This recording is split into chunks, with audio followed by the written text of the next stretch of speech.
Bismillahirrahmanirrahim. Assalamu alaikum. Welcome to Newsroom. I'm your host, Khalid. But today is Friday, the 23rd of August, 2024, the end of the week. Lots to discuss with you.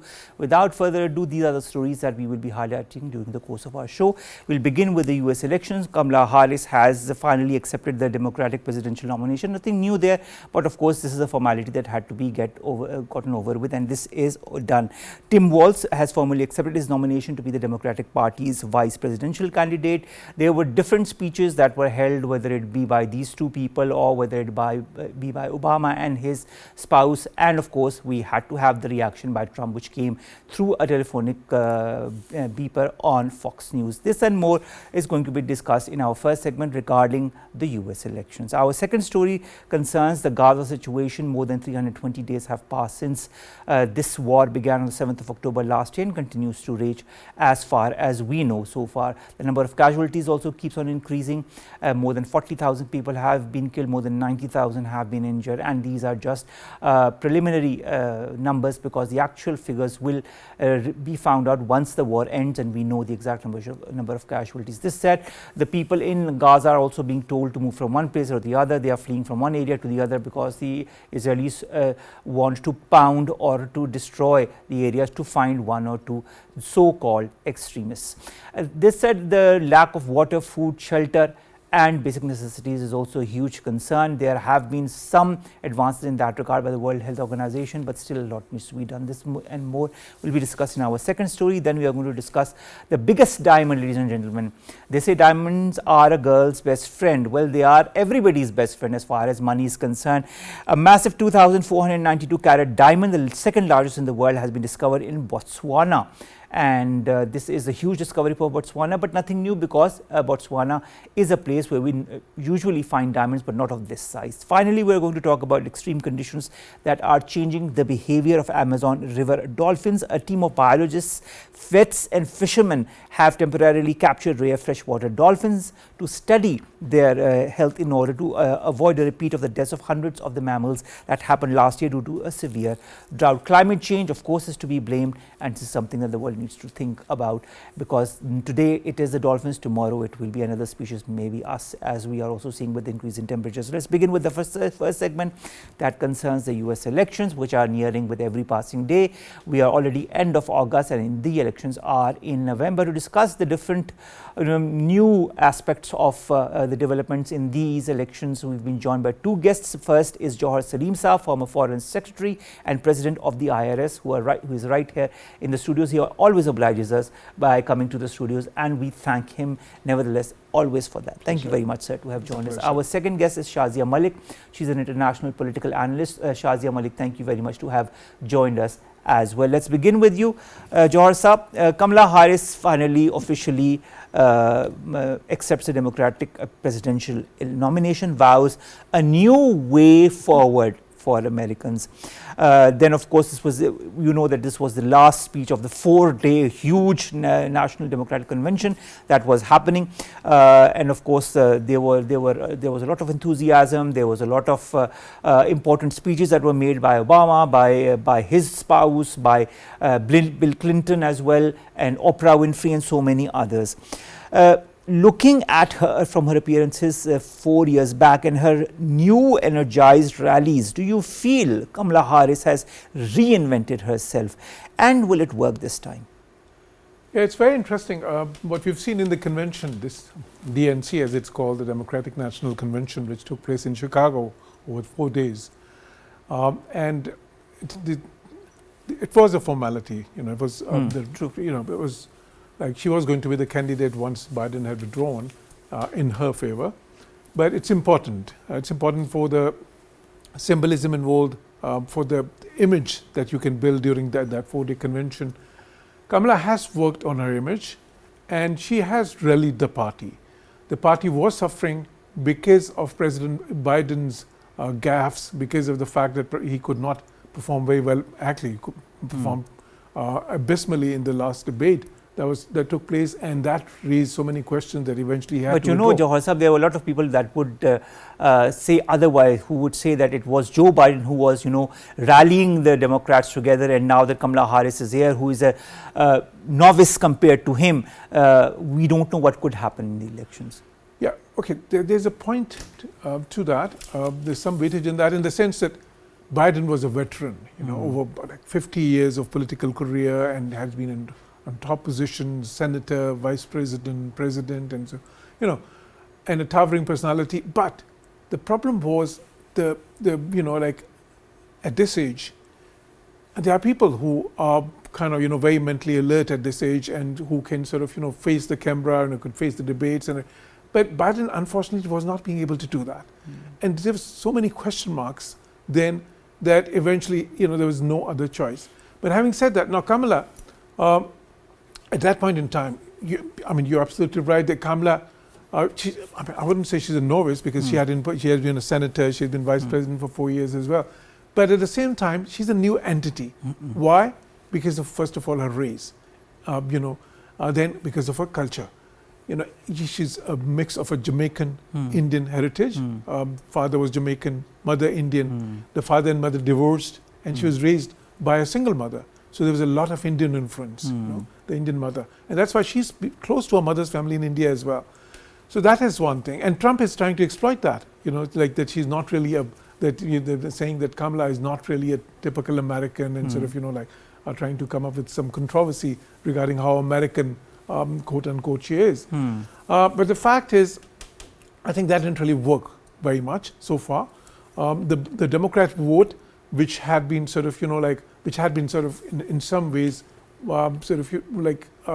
tentative after the debate, has rallied behind Kamala now. So that is not the problem. The problem is that, first of all, a woman has not been elected in America. Never, ever. Even Hillary came so close. She was leading the poll. In fact, she was leading the poll by a significant margin, and still she couldn't defeat Trump. She was actually a stronger candidate than Kamala in many ways. Second, the Indian origin, the Jamaican origin, okay. But there are many questions, Jauhar Saleem Sahib, as far as even her background is concerned, because Trump is also playing the card of her saying that she's of African descent, but in fact she's of Indian descent, and this is what she's been lying about, and it goes on and on. I'd like to understand, Shazia Malik, from you, some of the comments that have come at the Democratic National Convention. Now, former President Barack Obama says of Mr. Trump, he's a small man pretending to be big. Miss Harris, not Mr. Harris, but Kamala Harris called her rival an unserious man. There was a new slogan as far as the Democrats is concerned, a new way forward, and everybody was saying that it was Kamala Harris that would usher in a new future. Oprah Winfrey said, let us choose the sweet promise of tomorrow over the bitter return to yesterday. And Michelle Obama said, something wonderfully magical is in the air. How important do you feel are these comments at this convention? A, to rally more and more support for Kamala Harris, and B, also to show to the Republicans that the Democrats are a power to be reckoned with? Okay, thank you very much for the opportunity. I'm sitting here in North America, so I can give you the picture from here, how the things are shaping over here and what the people are actually thinking. The Gaza war has actually dented the Biden administration really badly. If you see, when the convention even was going on, there was a huge, protest outside the venue, and especially the Muslim Arabs, they are absolutely not in a mood to vote for her.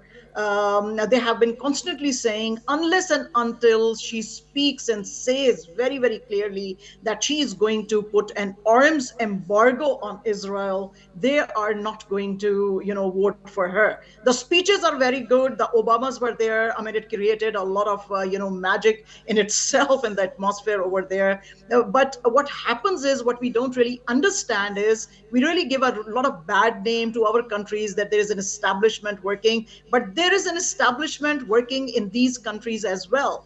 There are two ways to it. We see the winds of change. For example, we saw in Mexico, which is in our neighborhood, when Claudia came in, and Japan's foreign minister, Ms. Yoko, is getting a lot of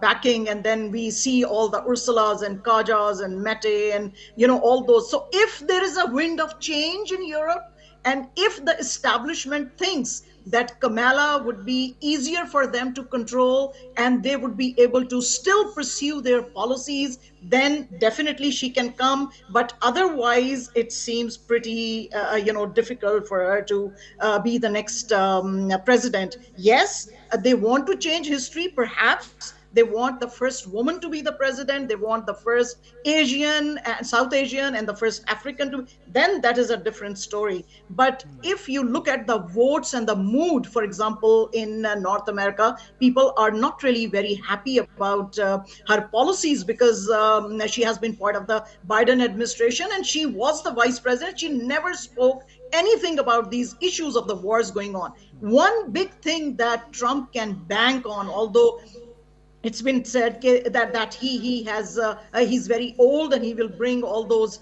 bad mood swings that he has been showing even in his earlier presidencies. One thing which people should not and might not forget, especially the Muslims in North America, is that Trump actually stopped wars. He brought friendships. He kept all the American money inside US. At the moment, people are not really in a mood to accept this, but there actually is soft recession in US. And, people are thinking that all these billions of dollars which are going in Ukraine war, or now they are being funneled towards Israel, they should have stayed here. But Shazia Malik, the interesting thing in all of this is that, you talk about the Palestine policy vis-a-vis the Democrats, but I think whether it be the Democrats or Republicans, both have had a very, very similar policy when it comes to the Middle East, specifically when it comes to Israel. And when it comes to Trump, he has been even harsher when it comes to the Middle East or when it comes to Israel, and giving more power to Israel.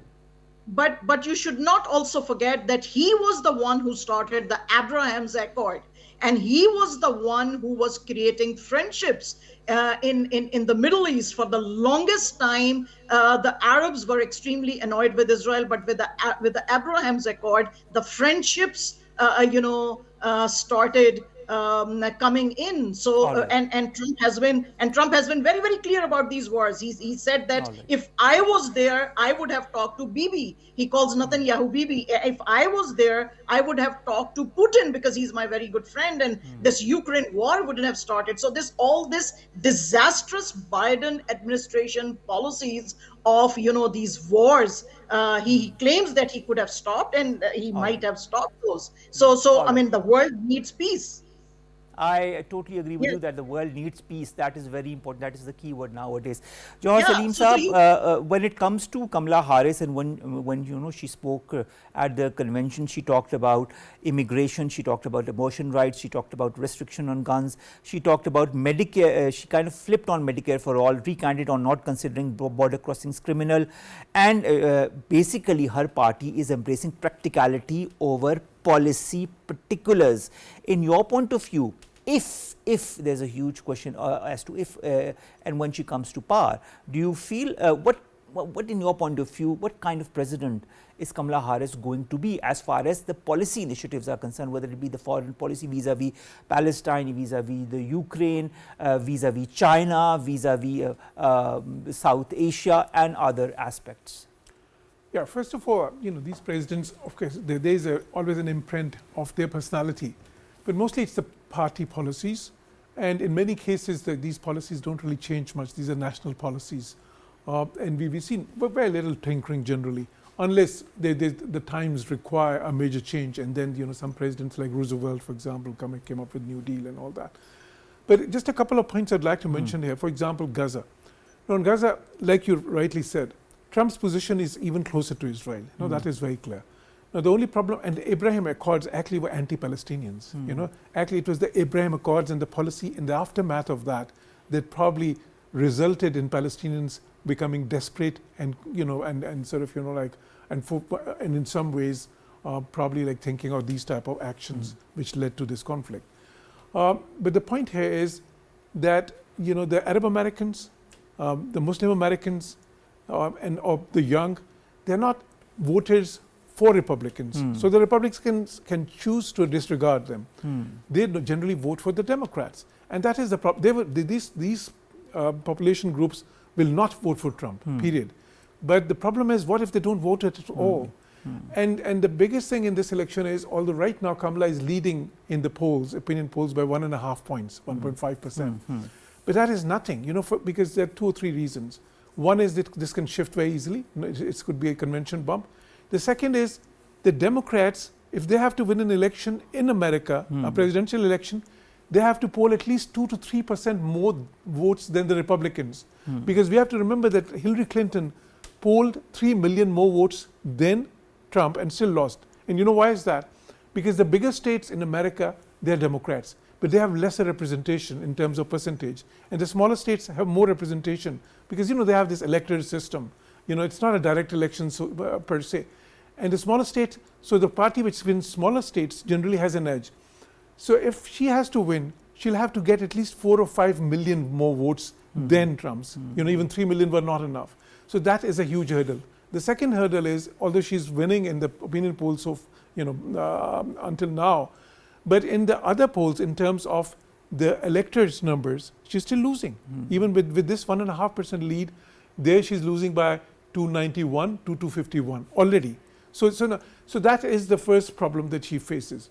Now, in terms of policies, you know why she's not taking a stand and why she's keeping it very fluid? She wants to please all the core constituencies of the Democratic Party. She doesn't want to lose voters on that. Trump has been doing the same. You know, he's been saying yes to everyone almost, you know, like, because, and this is a general, you know, like a tendency of candidates. They don't want to sort of, you know, alienate any constituencies at this point. But let's say in terms of core policies, what could be the change? You know, Trump is isolationist. You know, he wants to sort of withdraw America, you know, from Europe, so to speak, and from the world theater in general. The Democrats, they brought America back sort of in Europe, so to speak. You know, they are more interested in NATO, for instance. They're more interested in Euro-Atlantic Alliance. They're more interested in the normal sort of, you know, American role in the world, which used to be. So that is a huge difference between the two. In terms of domestic policies, the main differences are immigration, where Trump has a more inflexible sort of, you know, approach. Kamala is somewhere in the middle, you know, although she's not taking a very clear stance because, again, she doesn't want to lose votes. In terms of healthcare, in terms of sort of, you know, like, for example, college education, Biden had sort of, you know, waived the loans, student loans, but, you know, Supreme Court, of course, nullified that. But then they, through executive orders, they can still, you know, do some bits about that. And then, most of all, what is the biggest difference between the two parties? The biggest difference is in the approach. Like, Republican Party stands for less government. Democrat Party stands for more government, which means more government intervention, more redistribution of wealth, perhaps through higher taxes for the rich, which she's been talking about. She's talking about taxing the billionaires, and she's, you know, waiving some taxes for the middle classes. And so that is the core. While Republicans believe that, okay, the less government, the better. So the less interventions in economic policy, less interventions in healthcare, less interventions in education, less intervention in many, many policy measures. You know, these are the differences. So the tone and tenor of these two parties, government, you know, would be quite different. And I think the whole difference will come once any of these personalities comes into power. Only then we'll see what exactly are the policies that they will implement nationally and internationally. Shazia Sahiba, you know, when this Democratic National Convention was going on, Donald Trump was, of course, listening to it, and then he called Fox News, and the conversation with Fox News continued for around 10 minutes. He said that Ms. Harris had not accomplished much during her tenure as vice president. He said all the things she had talked about, she didn't do any of it. He said she didn't talk about China, she didn't talk about fracking, she didn't talk about crime. His one concession was that the whole room, the convention hall, was very good looking. He also said that she's not having success. I'm having success. I'm doing great with the Hispanic voters, doing great with the black men, and I'm doing great with women as well. How do you see Donald Trump's reaction to the Democratic National Convention and the speech by Kamala Harris? And what do you foresee as far as the Republicans are concerned? It's very interesting, the points that you have pointed out. With Mr. Trump, we can have all kind of fun, fun with all these words that he uses.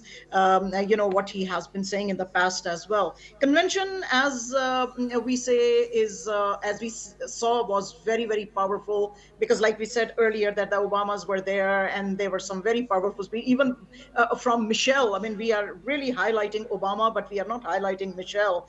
She also, delivered some very passionate things that, we need to take things forward and all that. And Kamala herself also has been talking about what, I am going to speak at the North American level. So I don't know what is the sentiment over there. The sentiment over here is that whatever Harris is speaking, it's all superficial. She is going to bring exactly the same policies of Biden, and at the moment people are not really happy about it, and that is why all that Trump heard, he had to react, the kind of impulsive person that he has, and also on his on his truth, the social media that he talked about all these things that he has done over, and then he doesn't see Harris being a very competent competitor. He thinks that he can actually deliver. At the moment, what I see in North America is that people are very, very unhappy with the policies of Biden administration, and they so are I think, Shazia Malik, it's just a couple of weeks.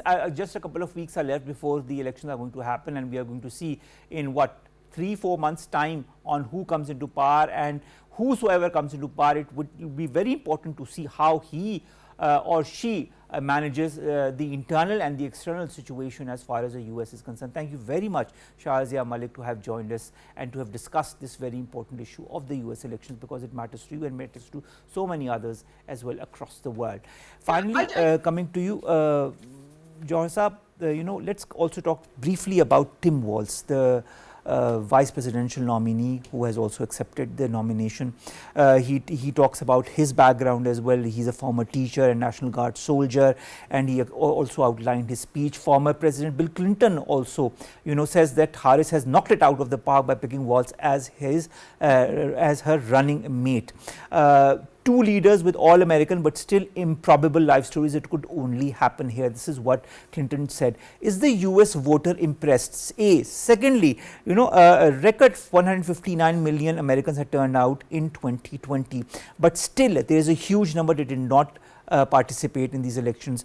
Can the Democrats or the Republicans, will they be able to capture that chunk of voter that did not vote in 2020?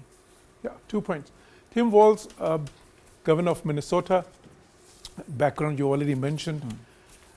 He is what is called an all-American guy, and actually he's the type of person who could have been Republican as well, he's so mainstream.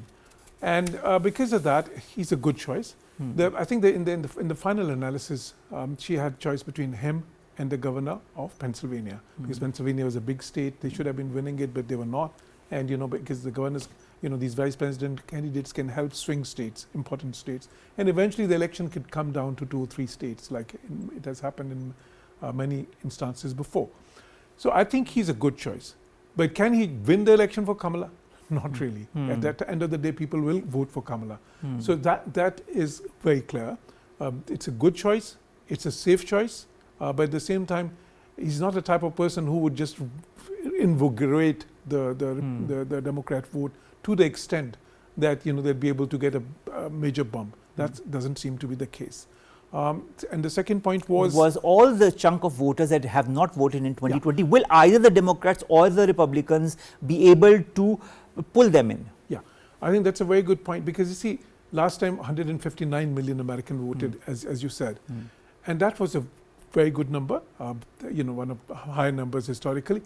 Now that type of number suits the Democrats. Why?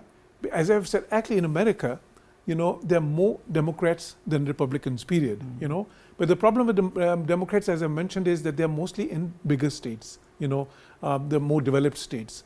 And as per the curious system, their voting percent, their votes matter a bit less than the votes of the people living in small states. So that is the problem.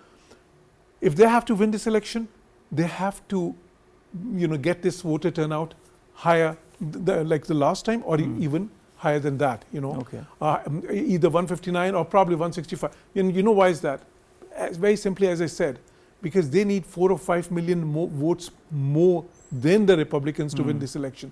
Now, the biggest fear for the Democrats right now is what if all those voters which are upset with the party because of Gaza, right? The Arab Americans, the Muslim Americans, but the they will young, be, but both the choices will have the same end result as far as Gaza is concerned. I'm really sorry we have to cut you short, Jauhar Saleem Saab, former Foreign Secretary, President IRS, to have joined us. If we have one last word, we can add that to it, but we have to cut you short because we... No, the whole thing is whether those people will come to vote or not. Because if they don't vote, then this election... That is very important. So that number, that chunk is extremely important as far as these elections in the US is concerned. And those will be able to make the difference as far as who comes eventually into power. Thank you very much, Jauhar Saleem Saab, to have joined us. Let's come to our second story, and that concerns the Israel-Palestine war that has entered its 322nd day. We've been joined by two guests, Dr. Jamil Khan, former ambassador, and Shazia Cheema, foreign affairs expert. Thank you very much to both of my guests who have joined us. I'll begin with you, Jamil Khan Saab. The UN Agency for Palestinian Refugees, where of course has had a lot of international flack in these last few weeks because of Israel, and of course they're saying that they want to ban it anyways. It says it will begin vaccinating Gaza's children for polio at the end of the month as fears of an outbreak of the disease grow. This is not the only disease outbreak that we have seen in Gaza. There has been hepatitis, there have been typhoid, there has been so many waterborne diseases and so many other diseases because of a lack of health facilities and lack of water, proper water and soap and food as well. Also, Gaza's health ministry says that it is still awaiting vaccines for this vaccination campaign. How do you foresee the whole situation vis-a-vis the health facilities in Gaza right now? And looking at the situation, do you feel that new waves of diseases could strike Gaza in the coming days as well because of a lack of facilities thereof? Well, polio is one disease that, it spreads very fast, and it spreads among the kids and among the children. So yes, that is what the WHO in any country, once there is an outbreak of the first case of polio, they just try and launch a complete campaign to address the spread. So yes, Gaza is stripped. In fact, let's connect the dots. Israel initially used starvation as a weapon of war. Israelis displaced people multiple times, 10 times, 11 times. They choked the supplies, they choked the aid, and that's what the UNRWA, the UN Agency for the Refugees chief head, whose name is Mr. Nazrani, and that Mr. Nazrani is one of those persons, very straightforward. He's been really making all these points. He has raised the point that there are about 225 health workers so far killed, and that's the highest number in the known history of the world. And likewise, the journalists, likewise, so many other things. But more importantly, the total ethnic cleansing and the genocide, which not only us debating here or discussing here, but it's the ICC prosecutor also says the same thing. So what does really it demonstrate to? One thing that Israel definitely had some goals, some aims, which Netanyahu has already outlined. He says that we will have to finish the work and finish the operation. And to his mind, the operation is that they do a complete ethnic cleansing, and only then they'll be able to. This is what the impression one gets from all what has been happening in Gaza, and that is so terrifying. That is so painful. That it's not really that people in this part of the region are the feeling. People in US, the masses I'm talking about, in Europe, in United States, in London, everywhere, the masses, and what you saw Kamala Harris addressing, and what you saw Joe Biden addressing, and outside the convention hall, so many people getting together, raising the voice for this genocide. So nothing is happening around, and we have discussed sometime in past what could be the main reason for it. The Secretary General has also You're talking about the polio. Yes, Secretary General has also raised alarm about it, that it's going to spread. But then Secretary General also used the word that starvation is a weapon of war. And Israelis, they got really quite infuriated with the Secretary General of United Nations. So all these things, if we have in our mind, and then try and connect with the latest visit of Anthony Blinken, the peace visit, the trying to strike the peace deal. I would go by the statement of Hamas. And Hamas says that it's just buying their time to do the ethnic cleansing. And that seems so true. If we connect the dots, and if we all right. I mean, now let's talk about the peace deal, because this is an interesting point or an angle that you've gone towards. Shazia, Anwer, Cheema Sahiba, when it comes to the peace deal, this so-called 3-point peace deal that Joe Biden has been pushing for since the last couple of weeks, but has not been able to implement in letter and spirit. Now, the U.S. envoy to the United Nations, Linda Thomas-Greenfield, says that tells the United Nations Security Council that a ceasefire and a captive release deal is now in sight. But Benjamin Netanyahu denies reports suggesting that Israel is considering agreeing to an international force being deployed along the Philadelphia corridor, the narrow border between Gaza and Egypt. We all also know, as Ambassador Saab has talked about, that Hamas has said time and again that Israel is just trying to buy time. It's not serious in implementing this deal in letter and spirit. What's your take as far as these developments is concerned? Do you foresee a peace deal happening anytime soon? No, I don't see a peace deal happening anytime soon or anytime ever, because I will take the Mr. Ambassador's point about weaponizing the things. We are discussing about polio or other diseases, diarrhea, typhoid, hunger, and mass destruction of the Palestinian areas, Gaza. And we are also talking about that 3-point deal, which is now 4-point, and sometime it will be 5-point deal. So there is no deal on the table because Netanyahu does not want a deal. Netanyahu is working on the idea of Nakba, and that idea is not being discussed in Anglo-Saxon or broader Western media. This idea is under discussion just in Hebrew media, and we if we can have access to that media, then we can have the clear picture that Israelis are working on that divine biblical right of creating a state of Judea. And also they are extensively working on it, and this project is under construction for past 20 years. So there is no deal. There could not be any deal, because all the deals which are being negotiated here and there in Qatar and or in Egypt are without the stakeholders, are without the Hamas, or are without even the PLA. So the deals are between the Israelis and the moderators without involving the affected party or the victims.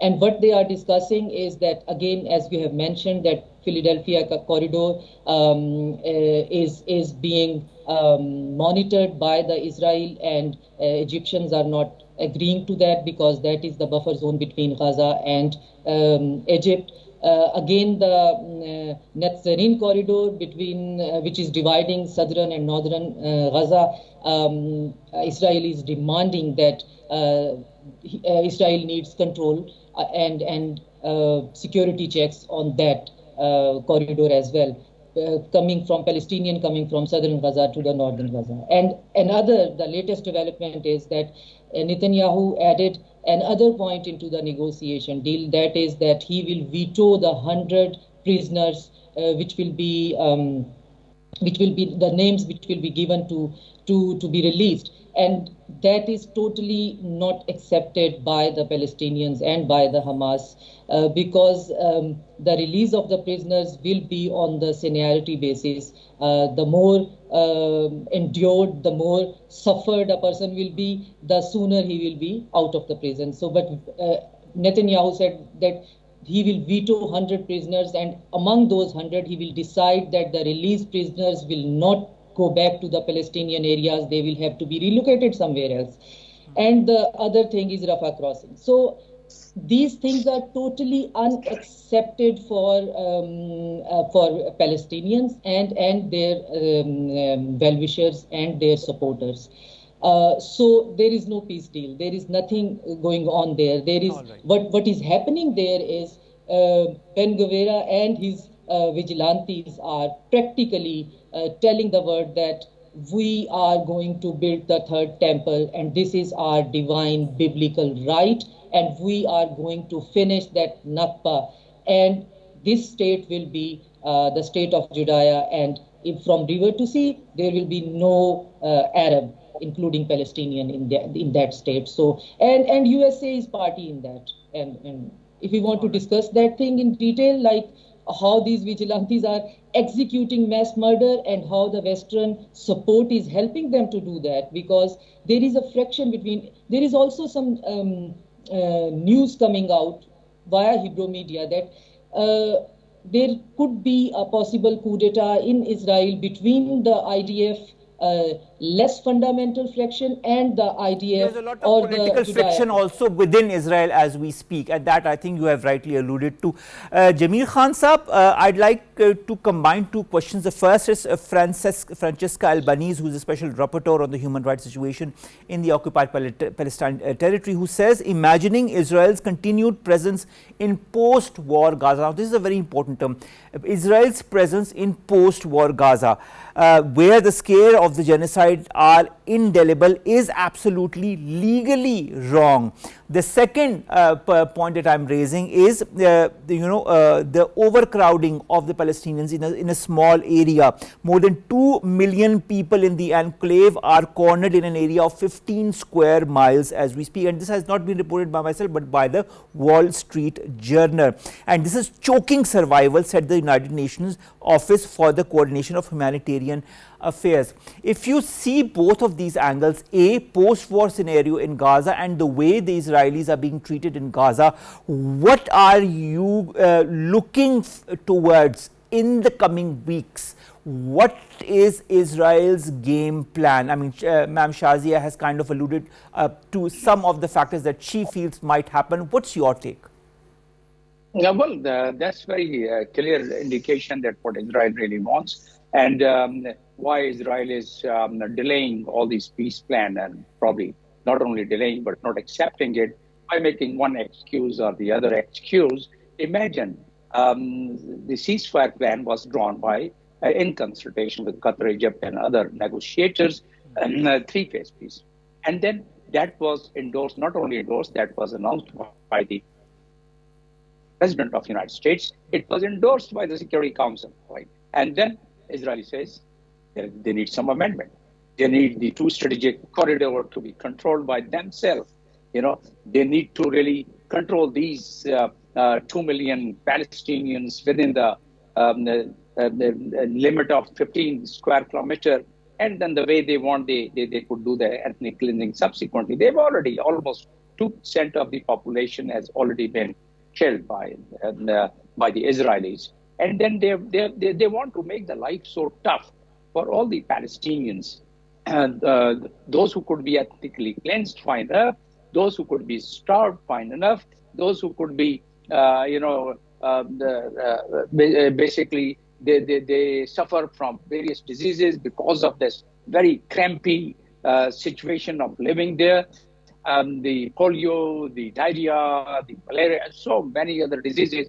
So some of them would really die of those diseases, and rest of them would subsequently, over a period of time, would die because of malnutrition and all. So they achieved their aim, what they have drawn. Back in 1897, when the first Zionist movement was established in Switzerland, and thereafter, every step they are trying, whether it was 1948, where they were very successfully able to destroy and raise 554 villages of Palestinians and totally destroyed them, pushed them into this area, Gaza, and previously it was even a bigger area before 1967. In 1967, they further pushed them into Gaza Strip. So, Jamil what Sahab, would be the next? we are a We bit short of understand. time, but I'd like to ask one question each from you. I'll begin with you, Jamil Sahab, and then I'll bring Shazia Sahiba. Hezbollah, Israel, Iran, Israel. What do you see on these two fronts? Because as far as Hezbollah is concerned, we are seeing more and more escalation. I mean, an escalation of tit for tat between the two sides. When you look at it, with the strikes from the Hezbollah side, then the counter strikes from Israel, and so on. And this is going on. Iran is, for the moment, not reacting since Ismail Haniyeh was assassinated on its soil. What do you foresee on these two fronts? I'd like a short answer if it's possible. A very short. The Supreme Commander and the Revolutionary Guard Deputy Commander, they have very clearly stipulated that they are going to retaliate in their own time. That's one. In fact, Iran doesn't want a complete, full-blown war, but I think it's going to be interested upon Iran because of Hezbollah. They're attacking. They are just sending their fighter pilots, and also what is happening in Palestine. All these factors combined together, and the Hamas making hue and cry, sending message to Turkey that that the Israel is not serious and they are doing their job and they are doing their ethnic cleansing.